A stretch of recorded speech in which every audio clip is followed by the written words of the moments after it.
எல்லாருக்கும் வணக்கம். நாகமலை புதுக்கோட்டைங்க. அவனுக்கு அடிபட்டு 1 மந்த் ஆயிருக்கும்னு நினைக்கிறேன். எப்படி அடிபட்டுச்சுன்னு எனக்கு தெரியல. அதை பற்றி அவங்ககிட்ட நான் டீட்டெயிலாக பேசலை. அவங்க வாசலில் அவங்க சாப்பாடு போடுவாங்க. அவங்க ஏரியாவில் உள்ள பையன்தான் அவன்.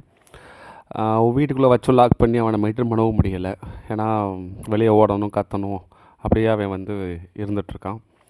ஸோ இப்போ இவனுக்கு வந்து ஹாஸ்பிட்டலில் விடுங்க, ஃபர்தராக அவங்க சொல்கிறத ஃபாலோ பண்ணிக்கலாம் அப்படின்னு சொல்லியிருந்தேன்.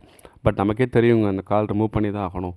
அப்படியே வச்சு நம்ம சரி பண்ண முடியாது. ஏன்னா எலும்புக்கும் கீழே அதுக்கும் சுத்தமாக கனெக்ஷனே இல்லை. ஓகேன்னு சொல்லிட்டு இன்றைக்கி நைட்டு அனஸ்தீசியா கொடுத்து சர்ஜரி பண்ணிகிட்ருப்பாங்க. இந்நேரம் எடுத்திருப்பாங்க நான் பேசிகிட்டு இருக்கிற டைமு. ஸோ அவனுக்கு நல்லபடியாக சர்ஜரி முடிஞ்சிருக்கும். நாளைக்கு காலையில் அவனை ஷெல்டருக்கு மூவ் ஆன் பண்ணிடுவேன். ஆள் கொஞ்சம் ஃப்ரெண்ட்லியாக தான் இருக்கான். என்னை அவ்வளோ அழகாக பார்த்தான். பட் வலி இல்லைடா, அப்படியே உன்னை அந்த காலோட மூட முடியாது.